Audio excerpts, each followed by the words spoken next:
how's the industry looking? I believe the industry is looking in great shape, actually. Over the last few years, through the economy in New Zealand or globally, we've gone down like falling off a mountain, really. We had 3,500 mares bred 4 years ago, then 31, 28, and this year we're down to 2,600 mares, which I believe everything's bottomed out. The industry has got the benefit of the global situation improving, and last year I think it was up 750,000 on the spend the previous year. This year there was $2 million more spent on the yearling sales spend, so it was up to $11 million in total, so that to me is very exciting. So Bob, you've gone from huge numbers down to very, very few, and you're excited? Well, it gets to a supply and demand situation, doesn't it? And when we started Neverly Stud out with Wayne Francis in 1973, there were 9,500 mares bred in this country, and I guess we've gone through a few economical crises in that period of time, and it's got down now to where the questionable mares that have been in the country have been disposed of. When you hit the bottom, there's only one way you can go. You can't go further down, so I think we've got to the point where we're going to bounce back up, and the $2.75 million increase in spend at the yearling sales certainly gives breeders an encouragement. And I think globally, within New Zealand, we've been dependent throughout the industry for years, history of money coming through from gambling to provide the prize money for people.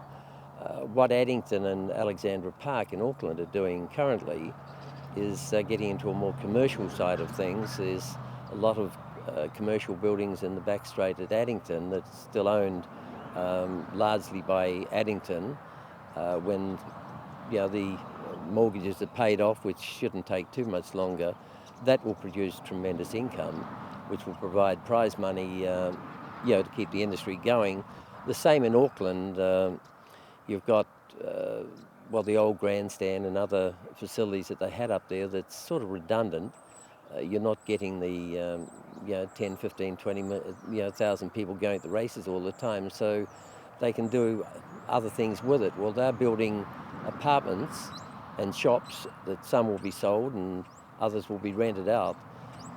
With the two enterprises, you're going to get $5 to $20 million in years to come. To go into prize money, well, that's very exciting because it'll up the money that people can race for, and the more you race for, the more you get excited and the more you want to do it, because it's a very exciting business. Are the hobbyists being overshadowed now by the professionals? That sort of happens, I guess, in most business, but it certainly happened in this one, where people in days gone by had an old mare that was handed down from their grandfather and they kept on breeding it, and a lot of those mares haven't kept up genetically. The stallions, the access to the best in the world is now available, and a lot of in McArdle and down south, a lot of those people are still there. They're racing for fun, but the people in the bigger cities where the majority of the ownership is now, it's so expensive, so they can't afford to keep second-rate stock in hand, so they're disposing of it. And I mean, even the hobbyists down south, no one likes to run last, whether it's a football game, a golf game, or tennis, or certainly racing, because it can get expensive. They're going to the sales now and buying a better quality mare, and I guess that's part to do with the numbers going down so much, because people realise they can't compete, so they're looking to upgrade. And that's good for breeders, because they'll be selling the better bred stock, and they're making money, and the people that are buying them will be able to compete, so they'll stay in the business longer. So big emphasis on the dam, not just the stallion? Oh, it's both. I've seen a lot of very good mares damaged through going to a cheap stallion.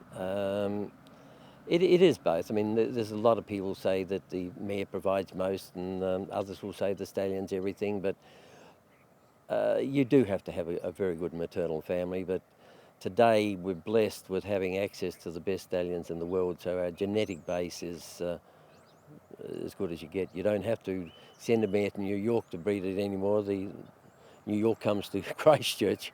Are we really international as far as the industry is concerned? Oh yes, it's we're breeding stock today. Like there was a mare recently went 147, Adore Me. That's as fast as they go anywhere in America. Like that's probably only a tick of a second off the fastest mare in history. So yeah, because of the upgrade of the genetics and the stallions that we've got access to, our mare base is improving. Yeah, we're right up there now. Tell me, how do syndicates fit into all the new industry? They keep it going. Syndicates, because again, as I said, the costs are just so great today. There's nothing cheap in this industry. There are people that still support their own horses and can afford the luxury of doing so, but the majority of people that are in the industry are part of a syndicate, and that's fantastic because the more people that come in, have the fun, the more people go out and talk their best friend into coming into it, and that's syndication is the one thing that'll build the industry back up to where it was. And there's nothing greater than being in the winner's circle. No, the thrill of a winner's circle.